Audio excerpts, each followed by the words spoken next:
A very good morning and a good evening, good afternoon to ladies and gentlemen, everybody who is joining us.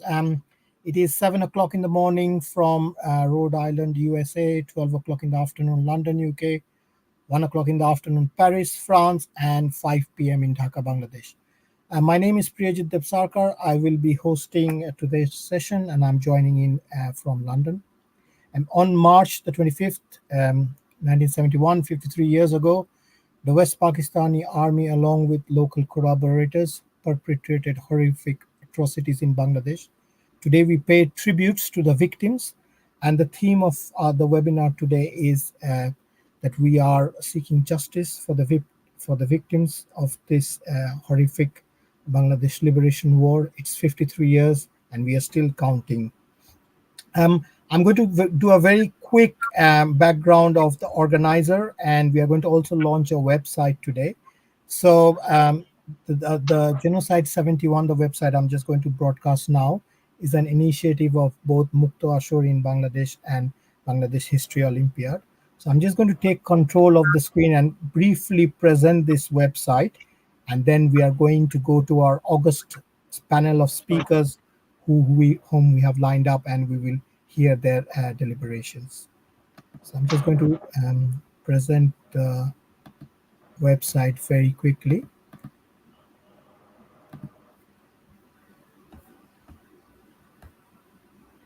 So this is the home screen of the website which we are launching today. It's known as Genocide 71. And it has got various sections, the mission, the work section. There is a map or interactive map of all the locations of the genocides in Bangladesh. We have got a history of what we have done so far, and there is quite a lot of background work which our team in Bangladesh is doing pertaining to data collection, and a very unique initiative which we plan to achieve in the next 6 to 9 months is create an online digital archive of all the historical facts, evidence, anything associated with the genocide and the liberation war, especially from the victim's point of view. We have organized a lot of events like this one, and then there was one in March, which we have done, and we continue in our endeavor to do such webinars in the future as well. The data collection is throughout the 64 districts of Bangladesh, and they are in association with the government of Bangladesh. We would like to work very closely with their archives and their experts, and we aim to publish books, magazines, hold international webinars like this one going forward.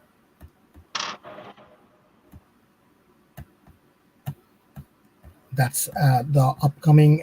We have got a few books as well lined up, which will come out in this year. So we are going to list them in this website, and we are also going to use popular social media platforms like Facebook, Twitter, YouTube, and Instagram to promote this website. And if anybody wishes to contact us, that is the address, the email, and the phone number in Dhaka where we are based. So you're more than welcome to contact us. With this very quick intro of the website, I'm going to stop sharing, and I'm going to now introduce the panel which we have. And we are going to start today our discussion with Ian Martin, who is joining us from London. He's an English human rights activist, special representative of the Secretary General and head of United Nations Support Mission in Libya. In 1971, he was in Dhaka, and he witnessed the beginning of the Bangladesh War of Liberation. So I would like to now present the floor to Mr. Martin. We would like to hear your probably the eyewitness account, which I certainly would be hearing it from the first time. Thank you very much, sir, for your time. The floor is yours.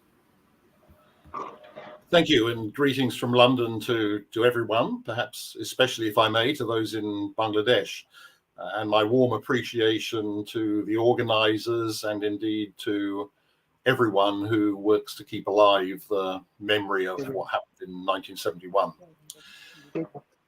One of the most enduring memories of my life is standing on the roof of a guest house in Gulshan on the night of the 25th and 26th of March 1971, watching helplessly the signs in the sky of the shelling, the sound of automatic weapons fire, knowing even then that it was clear that a major target was Dhaka University, as well as the East Pakistan rifles and the police lines. Later, we would learn just how targeted that assault was on Iqbal Hall, but also on the Hindu Hall in particular, and the Hindu parts of the city of Dhaka. When the curfew eventually lifted, the night of the 25th itself, we had tried to go into the city, but already local people were putting up barricades. Yahya Khan had left with negotiations at an end, so there was no doubt that military action was about to happen. We had to turn back at the roadblocks that local people were erecting in a vain attempt to stop the Pakistan military, but as we came back towards Gulshan, the tanks were rolling out of the cantonment. When the curfew lifted on the 27th of March and we were able to go around the city again, one of the particular things that struck me was as we drove around Dhaka Racecourse, I was familiar with the small Kali Mandir, the Hindu temple that stood in the middle of Dhaka Racecourse. It had been obliterated, and undoubtedly those who lived around it and cared for it had been killed. I was at that time working for the Ford Foundation in undivided Pakistan. Unlike, I'm happy to say, Nixon and Kissinger and the US government, although a US organization, the Ford Foundation recognized what was happening. Its programs, despite efforts of the Nixon administration to present the situation as one that was returning rapidly to normality, its programs closed down. We devoted our efforts to trying to preserve the intellectual capital of what would become independent Bangladesh in the UK with the help of an organization called the Society of Friends of Dhaka University. And in a personal capacity, I did what I could to channel information from Bengali friends, other foreign friends who knew what was happening, to diplomats, and to try to affect the position of various governments, including, of course, my own, the UK. But with programs closing down, I left Pakistan and had been invited to volunteer my services to become the secretary of a commission of inquiry into human rights violations in East Bengal that was being planned by the International Commission of Jurists, then and now one of the leading human rights NGOs, even more then because human rights was a much less developed field.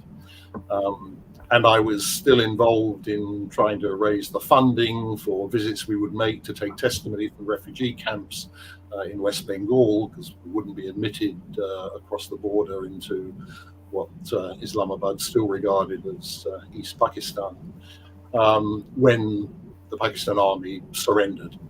And I'm happy to say that I was able to return to independent Bangladesh very early on. I landed in Calcutta the same day as Sheikh Mujibur Rahman, although he didn't have to wait for a visa as I did before proceeding to Dhaka, and I then spent the first year in independent Bangladesh, and of course became even more aware of the crimes that had been perpetrated during 1991. I've often wondered, as I worked in the human rights field for Amnesty International as head of its Asia region and then its Secretary General, and in the field specifically later on of transitional justice, why 1971 figured so little in the international consciousness of the crimes of the past.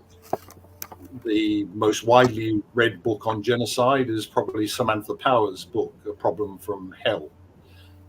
Bangladesh gets one paragraph, although it fits entirely into the theme of the book of the United States standing by or worse while genocidal crimes are committed.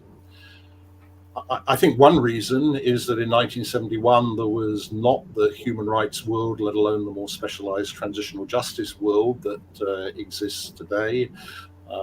Amnesty was a very new organization. It had only just appointed its first researcher on South Asia. It focused mainly on prisoners. Human Rights Watch didn't yet exist, and as I say, specialized transitional justice organizations didn't exist. But for that reason, I support very strongly all efforts to keep alive and even deepen the memory and knowledge of what happened in 1971. I support, of course, war crimes trials. Bangladesh was potentially a pioneer in that respect. It adopted its International Crimes Tribunals Act in 1973, a progressive law for its time. It's taken a long time for crimes of sexual violence to receive the emphasis they demand in international justice, but the drafters of the 1973 Act in independent Bangladesh included rape among the international crimes to be prosecuted, as indeed was imperative in view of the terrible prevalence of rape among the crimes of 1971. And Bangladesh lawyers contributed to the early movement for an international criminal court. I wish the eventual war crimes trials, which I supported when the Awami League returned to government and proceeded with trials, I wish they had been more completely respectful of due process, less politicized, perhaps, and personally I oppose the death penalty in all cases. But however much can and certainly should be done through war crimes prosecutions, that does not in itself build up a full picture for the public of what occurred. And I am myself in general an advocate for what can be done through truth commissions. There have been very good truth commissions and some rather poor truth commissions. One of the countries with which I've been most associated subsequently is East Timor, Timor-Leste today, which had an admirable truth commission. And I think it's one which people who might think about the possibility for Bangladesh 1971 should look at, because it went back to 1975 in that case, covering the whole period of Indonesian occupation from 1974 to 1999. It held public hearings, not only at the national level, but locally in the villages, which were of great importance to the population. It looked at the role, the complicity of external actors in what occurred, and certainly needs to be done in the case of Bangladesh. That commission in Timor-Leste was entirely Timorese in its membership, although it benefited from international lawyers and others in its work. In the case of Bangladesh, I think there would be a strong case for including brave and courageous Pakistanis who were prepared to face the truth of what their army did in 1971, and maybe some broader international participation to ensure that there is full international attention.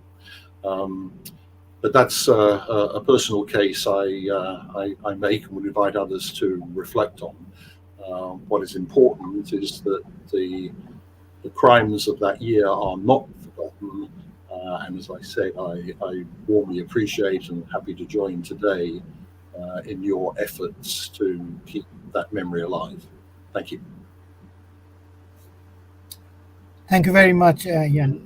It was, and we almost like lived that horrible night's experience of 53 years ago. So, and I really appreciate the point you made about calling up independent and fearless Pakistanis who owe up or who accept the atrocities committed by their armed forces.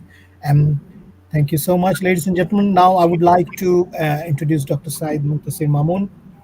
He's the Chief Innovation Officer, Director General, Ministry of Foreign Affairs, Dhaka, Bangladesh. He's an Oxford alumni, and he also works very closely with the Bangladesh Liberation War 1971 section. Dr. Mamun, we would like to hear your deliberations. The floor is yours. Thank you. Thank you very much, Priyajit. I hope I'm audible. And it's a privilege to see all of you here, particularly Jan Martin, and whom we have, at least I have heard a lot about, and I believe that anyone who is associated with the War Crimes Tribunal and also the efforts to bring the war criminals to justice is familiar with. The name is almost a household name in Bangladesh. People who had supported the War of Liberation, who had sheltered the Bengalis and also the fleeing refugees. Jan Martin is one of them who is remembered always, and even today, till today. And in fact, I was discussing with someone just the day before yesterday, and he was telling me, okay, I knew Jan Martin when I was growing up, and he was a member of the families of the Liberation War movement. See, there is a host of epistemological evidences which would go into it, and in fact, Jan has mentioned that the book, which is basically the Red Book of Genocide, and it's a most well-read book, Samantha Powell's book and others, that speaks of only one paragraph on Bangladesh. That's true. And one of the primary reasons is this war, which had started in 1971, was not really something that Bengalis were looking forward to. If I'm not correct, for right reasons or wrong, Bengalis were the people who had created Pakistan in the first place, the Lahore Resolution, or for the creation of Pakistan, the entire leadership, the popular support, it came from Bengal, East Bengal, and then ultimately East Pakistan, and then Pakistan. Bengalis were the majority of the people. And although there were 23 years of suppression, oppression, and like, God knows for what reason, retribution of sorts, the Bengalis were the majority, even in 1971. So the war was not really in our mind, if I'm not wrong, it was not something that we were looking forward to. We thought that Bangabandhu Sheikh Mujibur Rahman, father of the nation of Bangladesh, ultimately who became the father of the nation of Bangladesh, was still trying to negotiate his way through. We were not seceding from Pakistan, because we were Pakistan. And ultimately, suddenly what happened was, like on 25th March night, it started killing Bengalis, innocent Bengalis. In fact, if I were there, I would not have probably killed the innocent people first. But they started doing that. And that's changed something. See, I'd start with something that Ian was referring to, that after the 1973 act, not much was done. Why not? Because of the assassination of the father of the nation in 1975. After 1975, August, in fact, 1975 June, D.P. Dhar, the principal secretary to the Prime Minister of India, he passed away. In August, on August 15th, Bangabandhu Sheikh Mujibur Rahman, with his entire family, was assassinated.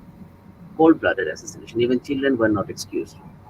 Those who had led the War of Liberation, all of them, all four of them, plus Bangabandhu and his family, were eliminated, decimated, wiped out from the face of this planet by November. That is something to be seen. That is something to be looked at. See, when I was growing up in an independent Bangladesh. And I still remember that when I was growing up, I used to visit different villages and you know, God-forsaken places where nobody used to go, only the military used to go. That, okay, find out the graveyards, the mass graves where people were buried. Each village that we went to at least had 30 to 50 people buried somewhere in an old well, or somewhere in under grove, under a shady grove, or somewhere in the local forests. And these were all known people. But okay, in Bangladesh, most of the people in the rural areas are not known by the names. They're known by the names of the children, like Rohimer Ma, Kiandar Bab, something like that. It's very peculiar, but that is how it is. So when we were trying to find out that who had been there, so we used to find out the names, just to offer prayers and then come back to the cantonment. And that's how I grew up. Two things happened. When we were there as children, there's no mention of Pakistan Army in the textbooks. So I used to ask my parents that, okay, who were the, it was said Hanadar Bahini, which is the invading forces. So who had been the invading forces? There's no mention of it in any textbook that we grew up with. 80s, late 70s till 80s, and maybe even in the early 90s, there was no mention of anything of 1971 in any of the textbooks that we had in Bangladesh. As if that something had happened, and it had happened because of some certain things which we had not known of.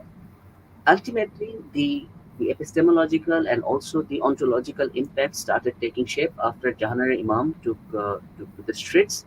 She had lost her entire family to the war, like many of us who had lost most of our families in the war. But she, I think, lost much more than the family. She had lost a sense of meaning to stay here at all. So she started that movement, that she took law and justice to the people. So as Ian was mentioning, that the war of liberation and then ultimately that International Crimes Tribunal, as a person, as a professional, maybe I am also of your opinion in the fact that, or in the way that none of us likes cruelty. It's about truth, justice, reconciliation. Justice delayed is justice denied. For years, for almost decades, for many decades, there's no call for even justice from the official side. Jahanari Imam, for her efforts, was uh, was charged with treason. That's something which was like, again, a shock. That you speak for justice for the war crimes committed, you speak for justice for those who had been killed, raped, maimed. In the 80s, in the late 80s, maybe Jan would remember, or maybe some of you who had visited Bangladesh would see that there were people who had lost their arms and legs and amputated and not yet fully recovered. Most of them were freedom fighters. They're dead. Today, when I go around and when I check, many of them are dead. Many of them had worked with the family as soldiers, and they're dead now. We cannot trace them anymore. Gone. And they suffered horribly. Till this government came into power, I don't think there was even a recognition for the freedom fighters, or also for the people who had been injured in the war. There's no facility. Now we have, but now after 54 years of independence, most of those people are dead. And that is something which needs to be taken care of. What had happened in 71? Why is it necessary for the recognition of the genocide tribunal? So we have a host of resources. Why and how genocide is defined? Genocide used to be defined as part of the national jurisprudence, national jurisdiction, sovereign jurisdiction of a country. But since the Second World War, I believe that, or everyone knows that after the Holocaust, primarily, this definition started changing. For Bangladesh, the genesis of the country is intricately interlinked with the genocide of its people. And it's not only about the killing of 3 million people. Even if three persons are killed with the genocidal intent, that's what counts. It's a monstria.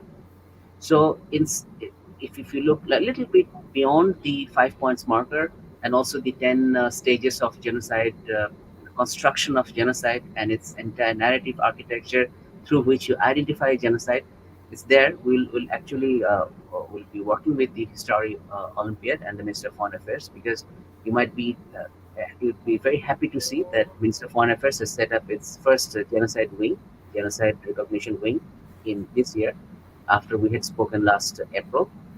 So now we'll be collecting all this information together, or collating all this information together, so that for any researcher it is there for retrieval and also for archival value. Our entire archives will be there at your disposal. One thing for the International Crimes Tribunal, I must mention that there is a huge trove, or a plethora of resources. The witnesses, the eyewitness accounts, the evidences which had been collected, hundreds of pages of eyewitness accounts are still there, very much there, because the prosecution team had done a fairly good job of collecting the information. It's practically an open and shut case. If anyone takes a look at it, in fact, I was discussing this last night with some of our colleagues in the law department, that what if, since now that the justice part is done, if we could make all these eyewitness accounts and also the evidential, circumstantial evidences, the real evidence, the tangible, tactical evidences out for the public domain, maybe we'll do that. So then you'll see that what had happened. So it's not only about hanging the war criminals. It's also about bringing justice, bringing closure. It's actually starting, or it has divided the whole country, the whole nation, the psyche of the nation. It is not about accusing Pakistan of genocide. It is about accusing the individuals, and not only about accusing. It's about finding them out. Giving up the war criminals doesn't really harm your pride. It's not about national pride. It is about finding out the criminals and bringing them to justice. It's not also about hanging them. It's also about assigning responsibility for what had happened. Not knowing what had happened, not knowing what the body had been hidden and gone, that's something that is not really acceptable till today. I had lost one of our family members in 1971, the first day. Commander Moazem, I think he was one of the first kill orders. In fact, probably he was one of the, uh, you know, probably the first and only direct kill orders in 1975 and the 71 war, 25th March. His body was never found. Many of the bodies were never found, particularly those of the army officers, those of the civilian bureaucrats. Their bodies were never found. They just could not vanish. They didn't go to India. They couldn't go to India with other refugees. Their bodies were gone. So where did the bodies go? And these things are there. So there is a divided psyche. There is a mind inside the mind.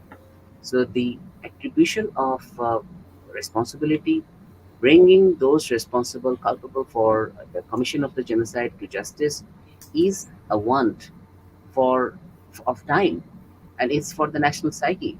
It's not bringing recognition to the genocide of 1971. Actually, allows people to think about committing such crimes, such heinous crimes in the future. Bringing closure to that, bringing closure to a dark chapter of our lives, is good for almost everyone concerned, even for Pakistan. And I have come to see that this is a very strange discourse that I have to mention this. Okay, that this was a third country's machination or something like that created the war situation in 1971. That's not the case. You just don't start killing civilians. How do you start killing civilians? Around the office space that we had been, in 1 kilometer radius, how many people had been killed on the first night of the war? The second day, when people were there taking photographs of people killed on the rickshaws, people killed inside the cars, inside the houses, it's all there. It's very well documented, it's very well photographed, and it's very well reported as well. What was not reported, what came later on, was after the war, when Bangladesh was practically scorched earth, the governance structure was missing. Finding out missing people, that effort itself was also missing. And after 75, that stopped entirely. Literally, it stopped. It regained its composure somewhere around 97, 98. So this is where we are. After 54 years almost, we now know that, okay, these are the things which had happened. Bangladesh is open to inspection. We have more than 1,000 killing fields already identified, attributed. So we'll be very happy to host even individuals and enterprises, organizations coming to Bangladesh to look for their records, even for their archives and also for their own research. Doesn't matter. This is something that's very close to our heart. We'd be very happy to host them. We'd be happy to show them around that what had happened and make their own independent inquiries, not trying to see. Closing your eyes to something which had happened doesn't help anyone. And that is why probably this effort, bringing recognition for the 1971 war crimes, is something which is very much valid. And not only valid, it needs to get spectral leverage so that everyone concerned gets a part of it. It's not only about Bangladesh, it is about humanity. It's not only that Bangladeshis, Bengalis want justice, it is about mankind. See, as a person, for me, it's planet, the people, then the country. The country divides don't really divide my responsibility as a human being. And genocide is something which is a cold-blooded crime. This is what evil looks like. Genocide. That I don't allow someone to exist. That is cold evil. So if we don't bring these issues to the fore, if we don't bring justice to the war crimes committed in 1971, bringing that justice to fore is also a part of justice. That we give not only attention but also recognition. That we not only recognize this, but we also say that this happened. This is how things were. So this is a test of time. This is also a demand of time, and this is also something which is for humanity. And I'd close by stating one thing that we always keep on repeating: সবার উপর মানুষ সত্য, তাহার উপরে নাই. That above everything, it's humanity. It's not about politics. It's not about countries. It's not even about uh, the divisions between and amongst countries. It's about humanity. It's about how we see each other, how we see ourselves, and probably the respect that we have for the other person shows also the respect that we have for our own selves. And I cannot thank Jan Martin enough, and also the others for being there. Bob Lancia, I can see that those who have become a household name in Bangladesh for giving their time, for giving their attention to something that which we have suffered but could not really speak. And although these are unspeakable crimes, but these were also something like I'm not sure if you have read those books, Harun and the Sea of Stories. So it was like we cannot speak about it. So we went through years of situation. Since it's like we probably cannot really speak much openly even at this moment. So we went through years when we could not speak about it. Okay, speaking about 1971, no, we cannot do that. It's a taboo. And we had people at the topmost layers of the government structure who said that, okay, it happened, so it happened. So why do you need to bother about it? And in fact, some of them actually worked in my own ministry. And that is something that is awful. You cannot really speak about it. When the blood telegram came out and books like that came out, this was still like some people didn't want to even read it. Why? Because no, you can't speak about it. No, it's whatever has happened, happens, closed. But that is not the way that you close things. You close things by assigning responsibility. You may not do anything about it, but assign the responsibility. So সবার উপর মানুষ সত্য, তাহার উপরে নাই. Above everything is humanity. And this is a call for humanity to take note of us. That we had been there, we are there, and will remain to be there. Let us be there together. Thank you very much. Jai Bangla, Jai Bangla. Thank you very much, Dr. Mamun. Yes, very well said. And I think there is a saying like justice not only has to be served, but it has to be also visible that justice is being served. So we would really look forward to those archival records which you mentioned, and hopefully, have our own understanding. Ladies and gentlemen, I would like to now call upon Mr. Stephen Michaud. He is an international lawyer. He's joining us from Paris, France. He's also the president of Ideal International Foundation, human rights defender. He's also an international expert in money laundering associated with criminal intent. The floor is yours, Stephen, please. Thank you very much, Priyajit, and ladies and gentlemen, estimated guests, scholars, and activists from all around the world who follow us. It's fantastic to have this intervention after Dr. Mahmoud, because it is so important to understand why Bangladesh genocide in 1971 left an indelible marks of the conscience of humanity. Our goal here in this conference is for Bangladesh genocide to leave an indelible mark of the conscience of humanity and never give up, to never forget. So if we are gathered together, as we come together in this international webinar, it is our shared duty to honor the memory of those who suffered, to acknowledge the resilience of the survivors and to recommit ourselves to the principles of justice and human rights for all. The year 1971 stands as a testament of the human spirit struggle against oppression. It is at this level of the universal conscience we have to understand, as exactly said Dr. Mamun just now. So regarding to this, we have to understand that in the face of unimaginable atrocities, the people of Bangladesh fought for their rights to self-determination, freedom, and dignity. As we reflect those events, we also recognize the importance of historical memory.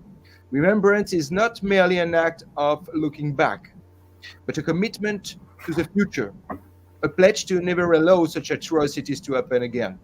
It's our collective responsibility to ensure that the lessons of 1971 are not forgotten, that they inform our actions and policies, and that we remain vigilant against the forces of division and hatred that can lead to such tragedies. Today's webinars and the websites we have just discovered there serve as a platform not only for the remembrance, but for education and advocacy. By bringing together voices from all around the world, we underscore the universal significance of the Bangladesh genocide. We affirm that the struggle for human rights and justice knows no borders, that the pain of one community affects us all, and that our collective action can pave the way for a more just and compassionate world. As we engage in discussions and share insights, let us do so with the understanding that remembrance carries with the responsibility to act. Let us support initiatives that seek justice for victims and survivors, that promote reconciliation and healing, and that work toward preventing such atrocities in the future. Let us also advocate for the inclusion of the Bangladesh genocide in the global narratives of historical injustice, ensuring that the sacrifices of those who suffered are recognized and honored. Today is not only about reflecting on the past. So together, let us pledge to carry forward the lessons of 1971, to stand in solidarity with all who seek justice and peace, and to work tirelessly for a world where the dignity and the rights of every individual are respected and protected. To succeed, we need to protect testimonies, to remember these persons who are victims were human beings, so that the testimonies of the people who were there are so important to understand and promote. Protect, understand, and promote. We must implement measures to preserve memory and take preventive and forward-looking actions for the education of future generations, so that this can never happen again. Protect testimonies, to preserve the voices of the victims of the Bangladeshi genocide and understand why their testimonies are crucial for people who were there and who survived. For the future, we must consider several key aspects for the preservation of testimonies: documentation, education, memorialization, digital platforms. Documentation, recording and archiving our oral histories, written testimonies, and personal narratives are essential. This can be done through interviews, memoirs, and digital archives under action right now today. Organizations and academic institutions can play a significant role in this process. Education, incorporating their testimonies into educational curricula ensures that for future generations understand and remember the atrocities. Schools, universities, and public education programs should include survivor stories to foster awareness. Memorialization, establishing museums, monuments, and memorial sites dedicated to genocide helps to honor the victim and keep their stories alive in public memory. Of course, in our modern world of impact of a numeric world, we have to speak about digital platforms. Utilizing social media, websites, and online repositories to share survivor stories can reach a global audience. Digital storytelling allows for the preservation and dissemination of their narratives widely and efficiently. There is such an importance for the future. The historical accuracy, healing and justice, preventing future atrocities, cultural identity and continuity, global awareness and solidarity. Further historical accuracy. Survivors' testimonies provide a first-hand account of events, helping to construct an accurate historical record. This is vital to counter denial and revisionism, ensuring that the true nature of the genocide is recognized and remembered. Healing and justice. Sharing their stories can be a part of the healing process for survivors. It also contributes to seeking justice, as detailed testimonies can aid in the legal proceedings and the prosecution of perpetrators. Preventing future atrocities. By educating others about the horrors of the genocide, there is a greater chance of preventing similar atrocities in the future. Understanding the past helps in recognizing early warning signs and encourages proactive measures to protect vulnerable populations. In summary, preserving the voices of the victims of Bangladesh genocide is essential for historical accuracy, justice, healing, education, and the prevention of future atrocities. These testimonies are not only vital for Bangladeshi community, but also hold significant value for global human rights advocacy and education, because this genocide had an impact of our memory awareness. What is this impact? The intersection of memory awareness and genocide addresses a crucial aspect of human rights: how to learn from past atrocities. The intersection of memory awareness and genocide addresses a crucial aspect of human rights, historical accountability, and the mechanism by which societies remember, commemorate, and learn from past atrocities. So we have to understand this acknowledgement a lot. We have to understand justice and accountability. We have to afford human rights. And human rights protection in Bangladesh genocide is the key for this action to promote justice. The protection of human rights in the context of Bangladesh genocide in 1971 is a multifaceted issue that touches upon legal, moral, and historical aspects of international justice, national sovereignty, and the goal of human rights regime. The atrocities committed during the Bangladesh Liberation War, which led to the emergence of Bangladesh as an independent nation, highlight the critical need for effective mechanisms to protect human rights and prevent such crimes against humanity. This analysis is so important too, because beyond this, there is also our own humanity. Thank you very much for your attention. Stefan, it was always fascinating to listen to you, and especially I liked, that you need to understand the past to have a clear vision of the future, including any warning. So we would definitely look at the memorialization aspect, which you highlighted, and especially in France, in Switzerland, Geneva, we can look into exploring, and especially European languages like French is a very critical language where we could bring out some literature with your kind help and cooperation. Thank you, sir. Ladies and gentlemen, I would like to now call upon Ayreen Khan. She's a visual artist, writer, and researcher joining from Dhaka, Bangladesh. Her work portrays visions of spiritual awareness. It encapsulates love, rage, grief, pain, violence, beauty, ugliness, pleasure, separation, and above all, unification. I would like to call upon Ayreen to give her deliberation. The floor is yours. Thank you so much. Good afternoon. Shubha Apuranno.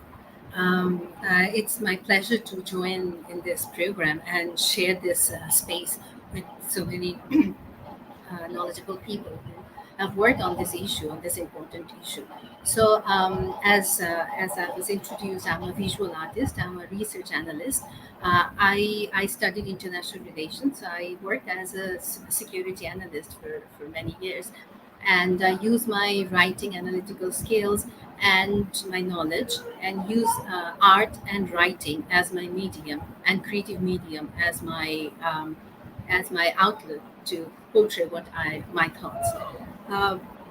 I would like to share what my experience of this topic as a young Bangladeshi, as a youth of this time of Bangladesh. We, a group of young people, we wanted to see what happened. We wanted to understand what happened during 71 through our in our language, through the eyes of women and indigenous and minority communities, because most of the stories that we hear is mostly from a very masculine lens, from a very patriarchal setup. The stories we mostly hear are the stories written by men. So so we initiated a project called Voices of Bangladesh, where we tried to archive oral history of freedom fighters, um, eyewitnesses, and people from minority communities who has whose life has been have been impacted for this war. Voices of Bangladesh, the journey to 50, which was a celebration for 50 years of Bangladesh. So we picked that time as a right time because in 50 years, how the youth of the country see Bangladesh and how do they see the story of war. And while doing this work, the whole team went to 5 different divisions: Dhaka, Chittagong, Rajshahi, Sylhet, and Khulna, and we spoke to women and indigenous people from that community. We worked 2 years on this project and collected 50 to about 60 oral stories from many participants, those who have witnessed war, worked as a researcher, and as saw the war was with eyewitnesses of this crime. So I would like to highlight what we found, what the stories that we collected from this project. One is when we reached out to women, a lot of the women told us, why did you come now after 50 years? No one came to us. No one interviewed us. No one wanted to know our story. How did we suffer?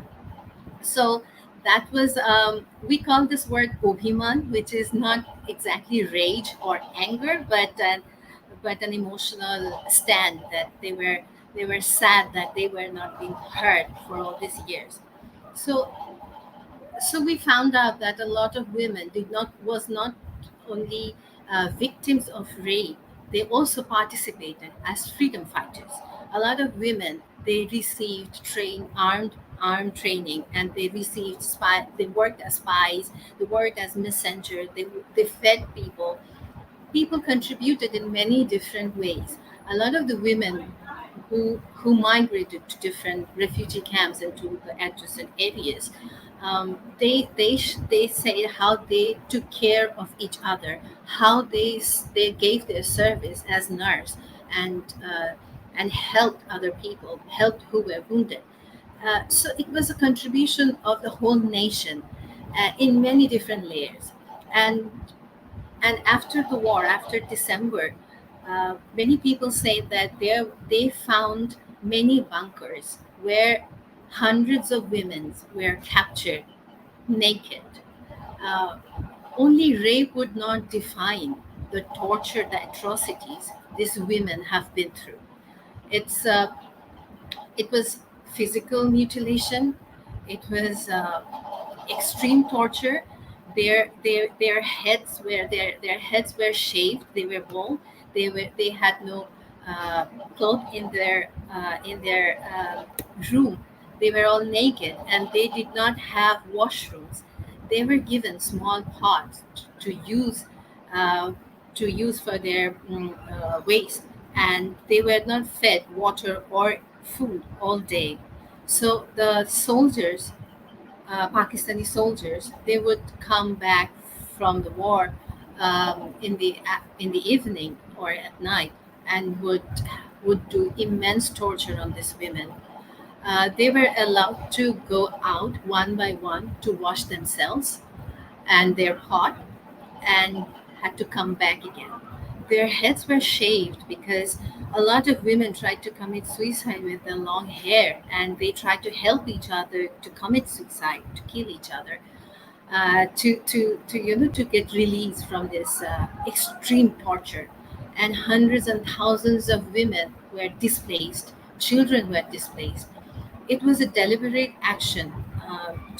Yahya Khan, the then Governor General, he ordered the Pakistani army to kill 3 million people, and the rest would be fed from their hand. They were ordered to rape women. Thus, the morality of the people are broken. And also, it was a strategy that they said when the children who would born from this rape, their fathers would be Muslims and Pakistanis, so no children would fight against their father.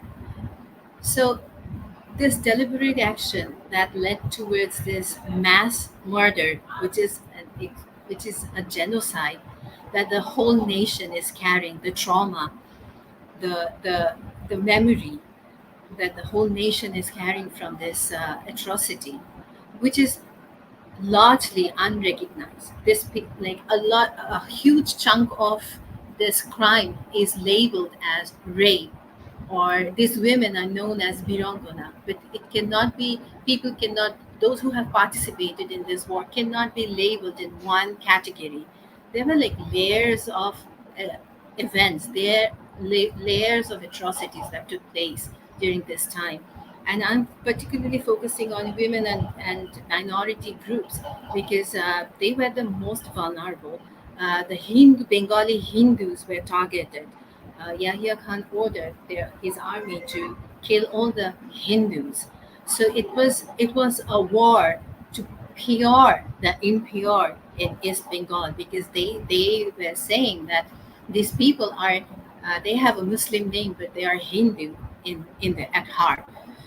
So it was a deliberate, systemic, ethnic cleansing that they wanted to remove the language Bangla and replace it with Urdu. They wanted to replace Bengalis and make Pakistanis their father. It's an unbelievable time, and from a youth angle, we try to understand what happened and use our current vocabulary and mediums. So all these interviews are available on our website, which is voicesofbangladesh.space. It's shared on this presentation. Um, but what is important is to understand what this nation is carrying with them, what the youth should learn from this. As my previous speaker mentioned, Mr. Stephen Michel, Máchlot. Sorry, I might have pronounced your name wrongly. But you mentioned about protect, understand, and promote the stories.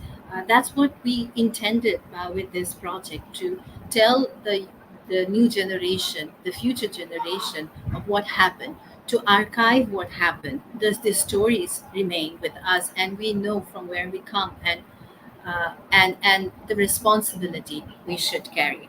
Archiving testimonies was important because it's been 50 years. We could not reach out to many people. They have passed away. But these untold stories needed to be archived. We have lots of books around in Bangladesh around this topic, but very less interviews and oral histories. Although a lot of people worked on this, so it was also our initiative as youth of Bangladesh to archive from our perspective and preserve it for our future generation. Thank you. Thank you so much, Ayreen. It is very touching to hear your deliberation, especially when you narrated the events which happened with the woman. We will definitely visit your website. And I remember a quote by General Niazi that we love the land, but not the people. We want the land, not the people, something along those lines. And they wanted to erase the Bengali nation or the race. I would like to now introduce, ladies and gentlemen, Mr. Bob Lancia, who is joining us from Rhode Island, America. It is quite early in the morning. He's a former American legislator. He's an educator as well. and also he has served in the United States Navy as a chaplain.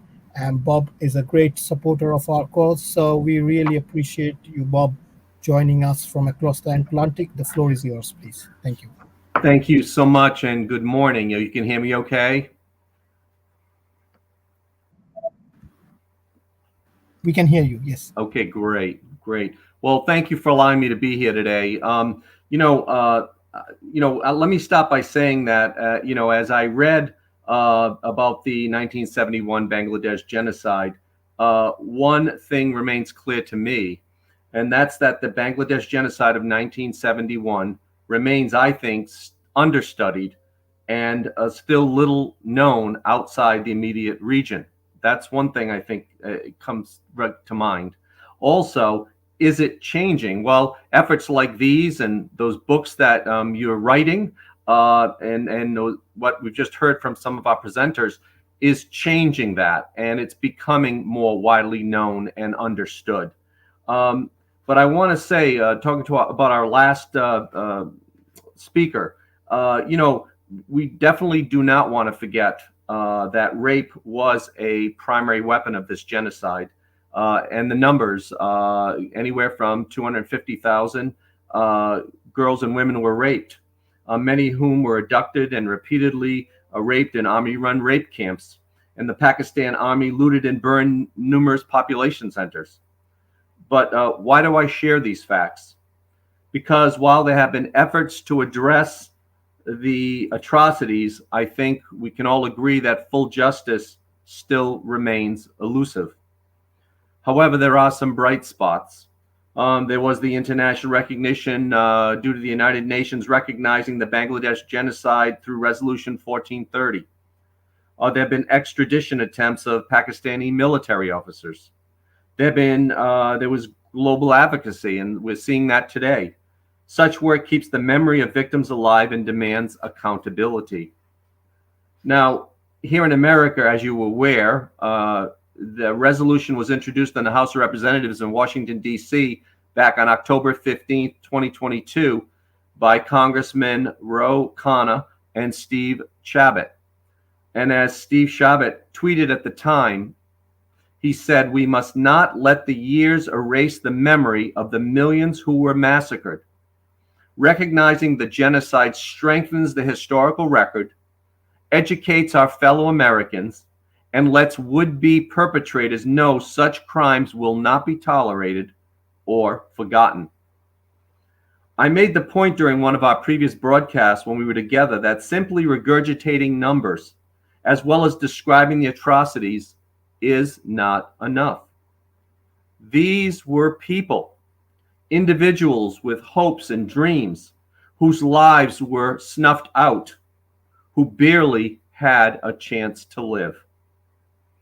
And as Priya Saha, Executive Director of the Human Rights Congress for Bangladesh Minorities, or HRCMB, said at the time, and this was back a couple years ago, this person said, "On this 51st anniversary of Bangladesh's independence, we hope that millions of people in Bangladesh who were systematically exterminated by the Pakistan Army and the collaborators in 1971 will be formally memorialized." And of course, I know you have your Liberation Museum, War Museum in Dhaka, in Bangladesh. So there's an element of that. But I think, as our last speaker shows, it's still not enough. Sadly, Congressman Chabot was defeated in 2022, and that has left the resolution in Congressman Khanna's hands. And so what has happened since that was introduced? Apparently nothing, at least as far as I can find. But I have written to and I have signed up for one of Congressman Khanna's town halls scheduled actually for the end of this month. I'm hoping to get an update on that bill, that resolution introduced almost 2 years ago now. And, but, it was going to do a couple of interesting things. One, it called for the recognition by the United Nations of the genocide, which the UN did. It sought punishment for war criminals responsible for the genocide. And again, so much time has passed, but there are folks out there still responsible, still need to be held accountable. And it also called on the Bangladesh government to continue to advocate for this recognition at international forums, things like we're doing today. And as one of our friends from France said earlier, what can we do? How can we raise awareness? Number one, definitely education. He mentioned that.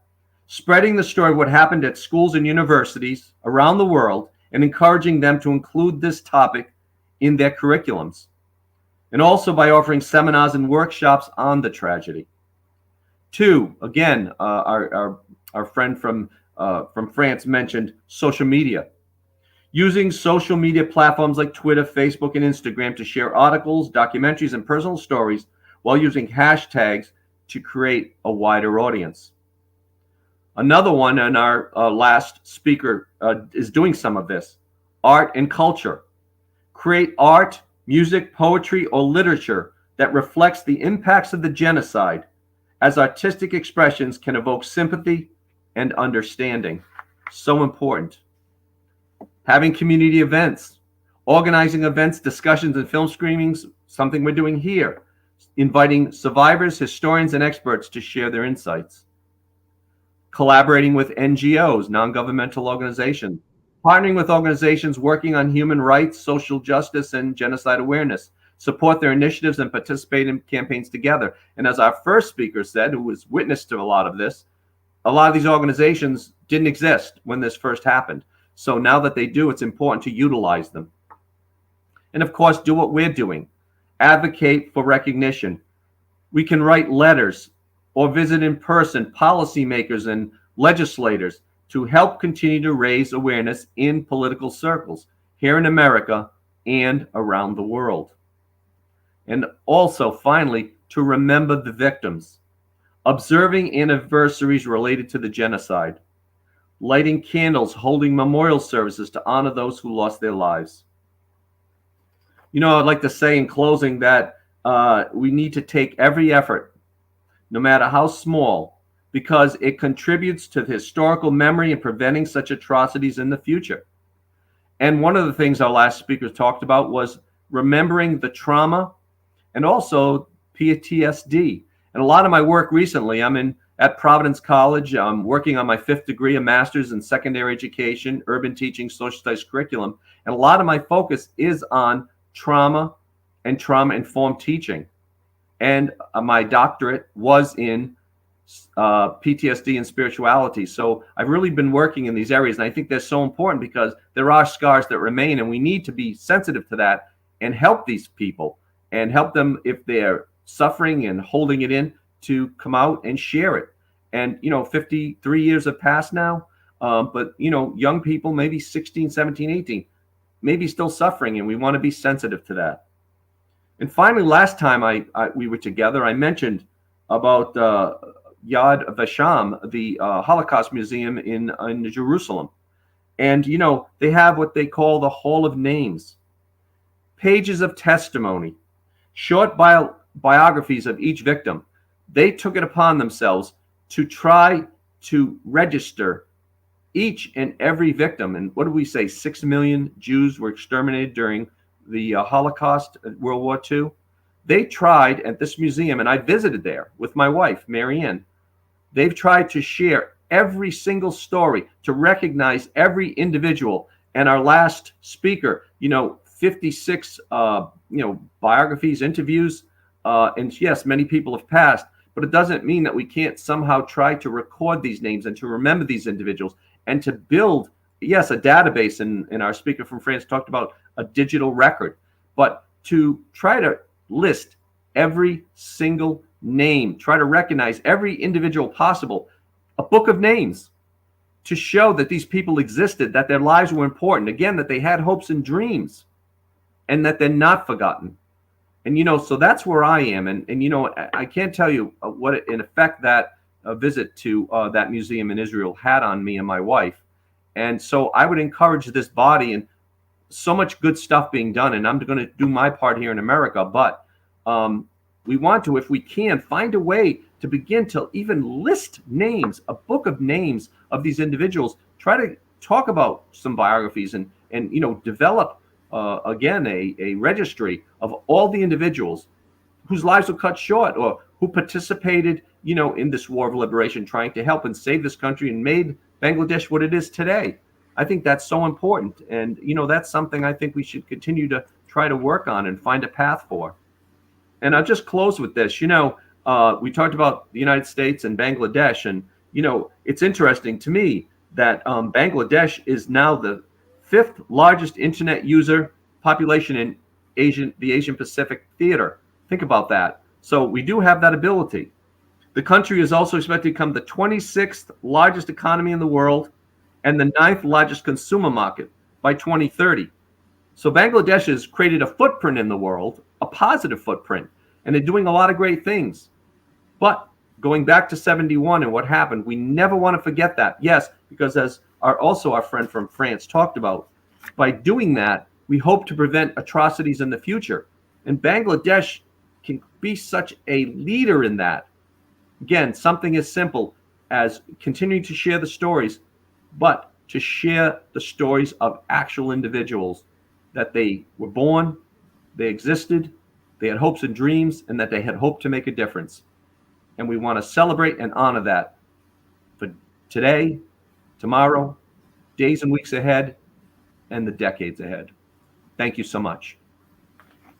Thank you so much, Bob. Yes, definitely do update us if you get any news on the resolution. And yes, this book of names is something which I'm sure all of us, we will put our heads together and something which we can work together. I would like to call upon any final submissions. I'll start with Ian. If anybody, if you want to have just 1 minute each for all our esteemed speakers, if you want to have a last say before we call upon Mr. Abu Syed, who is also one of the organizers, to give his vote of thanks and his statement. Is Ian there? Do you want to have 1 minute?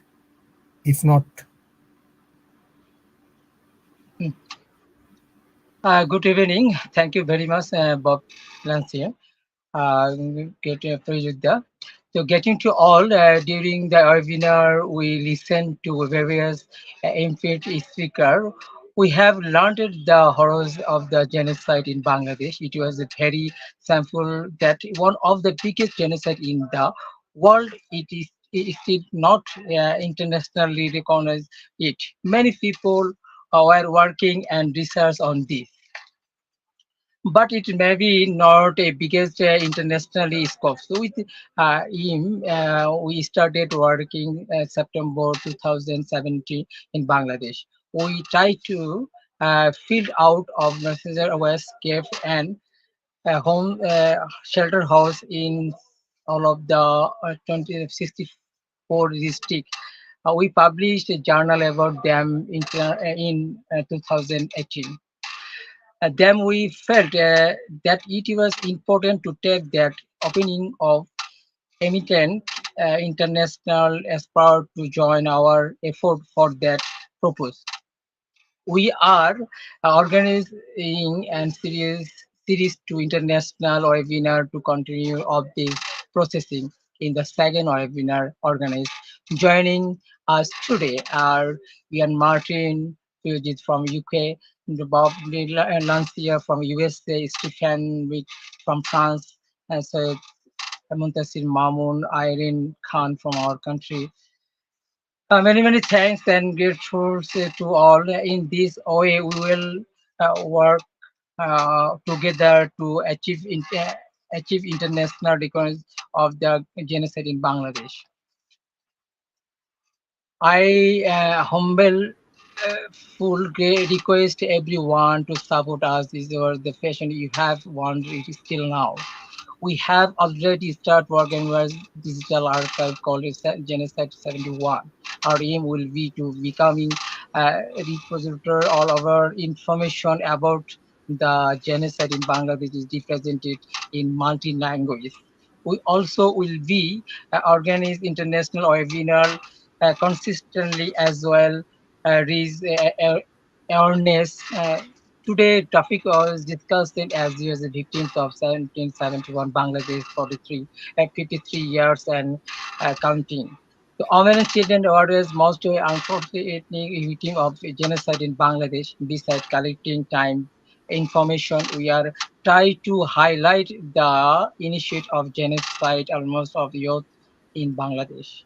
Is very away. We are engaging in the publishing journal books, workshop, photo exhibition, etc.